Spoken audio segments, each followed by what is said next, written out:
Hi, this is Jim Feist in Las Vegas. I've got a free pick coming up on the USC UCLA game Saturday. First, 2 weeks ago, my Big Ten game of the month cashed with Penn State 41-14. Last week, my NFC game of the year got the money with the Redskins 26-20. This weekend, I have my NFL Division Dominator of the Year going Sunday for $30 at Vegas Sportsmasters. But you can get it for $5 by calling 888-777-4155 and use the code words Jim's Game of the Year. Now, for the free pick, USC-UCLA. USC is playing dominating football since they changed the quarterback. This is a rivalry game, and everybody expects it to be close, but not me. I think USC will blow them out. Now stay tuned as Dave Cokin and I break down the college football weekend on Proline. So let's take a look at our Proline poll question of the week. We started doing this a few weeks ago. And look what happened this past Saturday. You had number 2, number 3, number 4. They all go down. So, and by the way, the odds on that, and we know this because somebody actually made a $2 bet on this. $396. It was $396-1. They got paid. So it was a $2 wager. And I hope they got paid. They got $790. I hope they got paid. It's Silver Sevens. Oh, go. That's what it was. Yes, okay. It was Silver Sevens, which was at the corner of Flamingo and Paradise. I've never been in there. Even when it was the Continental? I've never been in there. Wow. Oh, Cookie Jar used to perform there. Cookie yes. Jar. Yeah, but Cookie Jar he was everywhere. He went everywhere. So I did see him. He's still at the Paris, by the way. He's still around. He's still around. Wow. So anyway, amazing. We decided to go to our poll question, which is which current 2-loss team has the best shot of making the college football playoff. We gave you 3 selections: Wisconsin, Oklahoma, or Penn State. Well, I think 53% of the people said Wisconsin. I don't know if I agree with that. I would not agree with that. I actually thought Penn State had a shot because I think they're going to win the Big Ten championship. But then you have issues. They need some help from Michigan. They need some help from Michigan. They've got to beat Ohio State.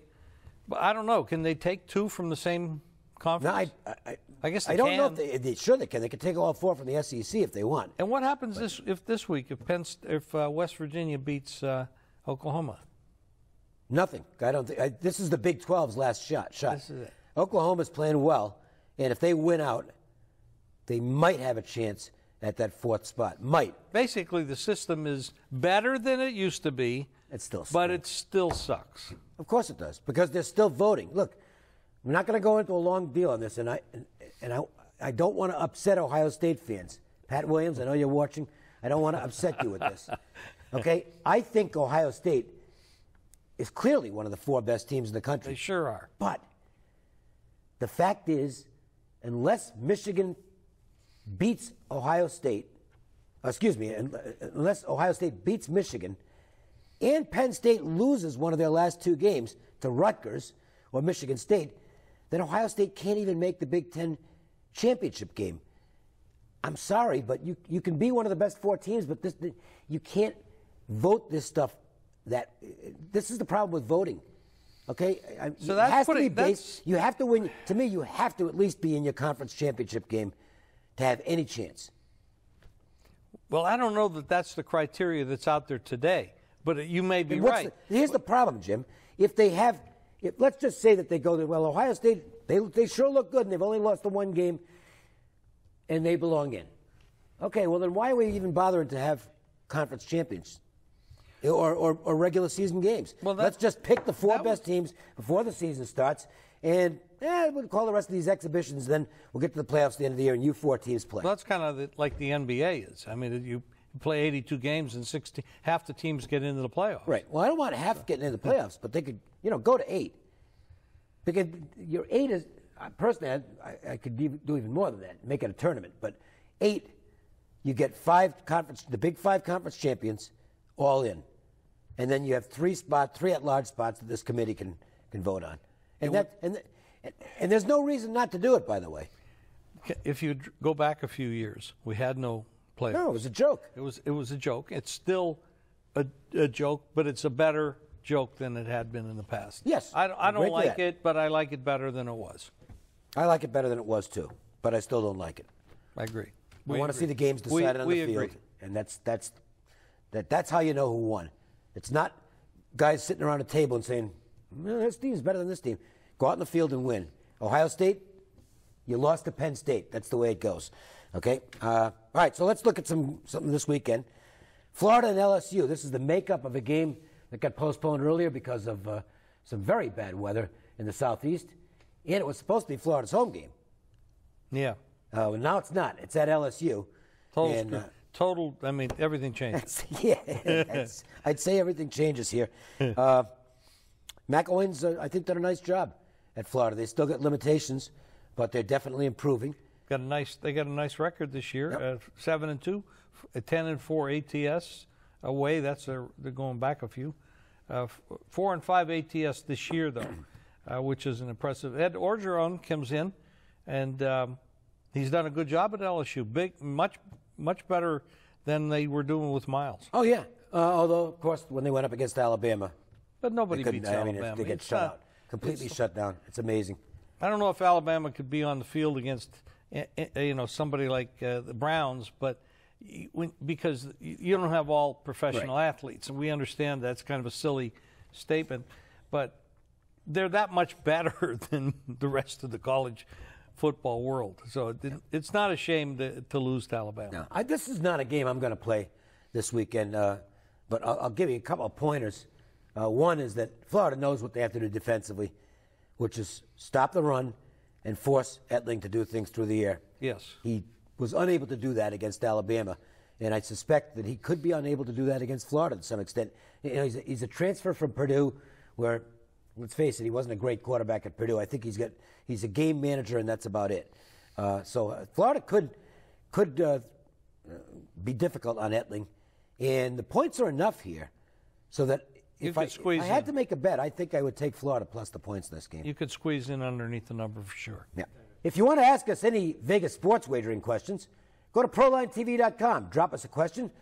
Obviously, there's no cost involved. And speaking of not costing anything, be sure to hit the subscribe button when you're there to get 7 days of action free. Absolutely.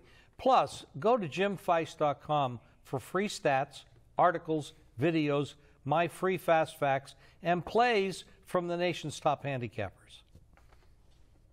All right, when we come back, we'll take a look at the NFL Week 11, including Green Bay at Washington.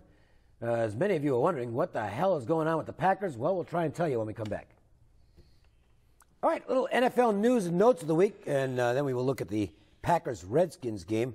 I did see I think the strangest loss I've seen this season, not from a point spread result, but the Saints-Broncos ending was unbelievable. And that's one of the cool things. You put in a little bit of a twist. This never would have happened under the old rules where the extra point was an automatic. Right. Extra point gets blocked here, and it happens. One of the Broncos picks it up and gets down the length of the field, 2 points. They win the game by 2 points, and that was fun to watch. Unless, if you're a Saints fan, it wasn't. But well, I lost a bet on that, but what are you going to do? I had a money line on. Oh, money line, okay. I had a money line on the Saints, which, that wasn't good. But you're going to turn the ball over as much as they did and make bonehead plays. You deserve to lose. So and they had 4 turnovers along the way. Yeah, so. I mean it was totally a fiasco. One of the Saints. It was more exciting than the Jets game, which I won. I had the Rams, but I had the Rams as well, and I had the under, which was sweet. That was never in doubt. They need 10 overtimes to make that happen. They've won 2 games now without scoring a touchdown. And they're going to Goff this weekend. Let's talk a little bit about Which begs Goff. the question, how much are you going to offer Tony Romo? No.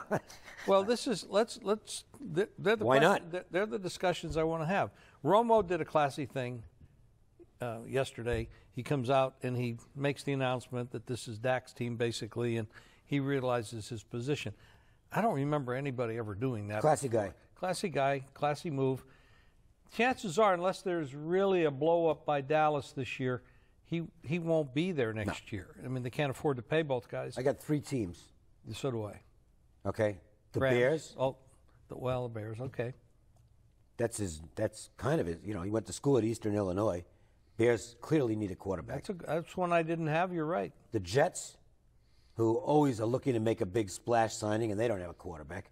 And I think the Rams, even though they drafted Jared Goff, I think by the end of the season they might be convinced that Jared Goff might not be the long-range answer. There was some who felt that he wasn't going in. Right now they look pretty good, although we'll find out more this weekend. And the Rams would be a good fit for Romo. I do think Romo will only go, if he has his way, to a big, big media market. The problem with the Rams, in my opinion, is they paid a lot of money and they drafted number 1 to Goff. So they have a little bit of investment, and I'm sure Kroenke had a lot to do with Fisher changing to go to Goff this week because he absolutely said he wasn't going to do that. Yeah. So I think the owner made this decision. Now, you talk about Jacksonville. They clearly have a quarterback there that can't play at this level. No, his mechanics are terrible. Horrific. Terrible. And that's not from me, okay? That's from people who really know quarterback mechanics, because I don't. But these are people who really do know their stuff. And his footwork is awful. He's not accurate. And he needs, basically what they're saying is he needs a total rebuild. Well, you're 3-4 years in, a little late for that. True. So I think Jacksonville's an option because they have a good squad. They need a better coach. But with Romo, well, there's going to be some personal decisions in here too. So let me throw this out real quick. I do think this is a possibility. I think Romo will only go to a few markets, and if he can't get into one of those markets, I think he'll retire. How about Arizona? Palmer is done. Kind of looks that way, doesn't it? They need a quarterback. I don't know. And they have a good coach. They got a good team. They're pretty solid. They're contenders. And he could go there. Could. And I'm not sure Phoenix is. And look, I don't know Tony Romo, so I could be all wet. He loves to play golf. But yeah. But he wants a warm climate. I think he's also got his next career in mind, because this guy's he's not going into coaching. Let's put it that way, okay? He's going to be on TV. And I think that, to me, puts him in a situation where, especially with his health issues, I think he'll only go top media market. That's and you could be right. I mean, Arizona certainly, Romo on that Cardinals team might be pretty good. I know one thing is we get a little older, and we start to have bumps and bruises and injuries that we had when we were teenagers and young adults. Cold weather doesn't make you feel better. No. Okay. So this guy has been hurt a million times in his career, so. But he's older. Yeah. Okay. So if you go someplace warm, he's going to feel better. He's going to have half his games in a warm climate. So my guess is he's going to go somewhere that'll pay him the big bucks. I don't think the Jets will do it. Chicago, I mean, they have a big problem there with Cutler. He's gone. He's gone, but they still owe him a lot of money. Well, he's gone anyway. They just can't keep sending him out there. I'm going to say Arizona is. I don't think he's going to go to San Francisco. I don't think he'd even agree with that, to go to a team that's broken down that much, which they need. They need help. But anyway, speaking of needing help, what the hell's going on with the Packers? Well, wow. There's obviously some clubhouse locker room problems there. The head coach and the quarterback, Rodgers, they don't seem to get along. I mean, they just totally have collapsed. That division is very interesting right now. You got the Bears. The Lions are in the best shape. And Stafford's got some great ratings. He's got a bunch of home games coming up. His quarterback rating this year is over 100. Yeah. They don't beat anybody by a lot.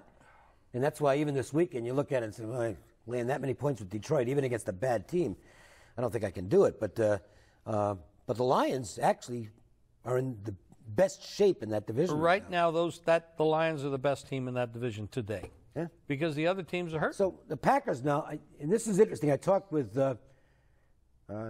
Jeff Sherman on Tuesday. He runs he's the manager of the race and sportsbook at the Westgate. And I asked him, look, the Packers have been getting a ton of public money, week after week after week. I said, when do they get off this train? Because it's a train to nowhere. And he said, well, they started to last weekend. Okay. And he thinks that the Redskins will be the public side this weekend against Green Bay. I don't think they're going to. I really don't think you'll get the sharp money showing on Green Bay, though. And a lot of times the sharps want to, they see what the public's doing and they want to go the other way. But it's kind of like with Dallas. The public's cleaning up on Dallas. If the sharps have stopped going against Dallas for a pretty good reason, although I guess some did it last week against the Browns. They're not that sharp if they did, if you're asking me. I can't play the Packers right now, and even though I know they've priced me out of the game in all likelihood on the Redskins, but that's the only side I'd play. It's a reasonable price right now. It's 2.5 minus 15. That's not terrible. I mean, I'm not exactly enamored with the Redskins either. But why not? They're doing away. I mean, they're finding ways to win games. I thought the Vikings. Cousins is having a good year. Not bad. And they won the division last year. Take a look at this division: Giants, it's good Philly, division. Dallas, Washington. Where are the playoff teams coming from in the NFC? Well, I think Dallas is going to make it. Okay, so Dallas wins the division. Now the wild cards. Do we get 2 wild cards out of the East? I don't think it's impossible. No, it's not. It's not impossible. Not coming out of the West, because Seattle looks like they've got that, and then Arizona's struggling. The other 2 teams can't play. Definitely struggling. It's not coming out of the North at this point. No. It's certainly not coming out of the South, because the Panthers just can't. They're not getting it together. So Atlanta looks like they're in pretty good shape in that division. It sure looks like 2 wild somebody cards could coming get out hot, of the East. But right now it does look like it's likely this is the time of year where you separate the pretenders from the contenders. And right now, what I look for is teams that are giving up, playing for, trying to, the teams that they're not going anywhere, and they're trying to juggle some stuff, and they're not going to be consistent. And teams that are going to take off, that's where the money's made. If you can grab onto that horse that's got hot at the right time, because you got more than half the season gone. Well, in any case, a couple of numbers from the Packers-Redskins game. 6-1 against the spread. It's a nice roll for the Redskins. Second straight home game. They're 4th offensively in yards, middle of the pack in points. Not a lot of good things to say about the Packers' defense.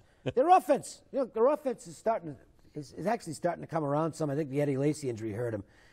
I mean, they got a premier quarterback. I mean, the guy's great. I know where the square money will show on this game is on the over, and they might be right. Well, we do have to check weather. Oh, yeah. This is the time of year where you have to look at weather. We're living in Las Vegas. We go outside. It's nice all the time. Thank goodness. So we kind of forget how bad the weather can get on the East Coast or central United States. We have to check the weather and know what's going on by game day. A lot of wind can affect the game quite a bit. And, of course, rain and snow. We have free plays available that viewers can get right on their cell phone, and it's really easy. That's right. You just text the word GAME, G-A-M-E, to 25827, and you'll get a free play right to your cell phone. That's GAME, G-A-M-E, to 25827. All right, we're going to continue with some NFL.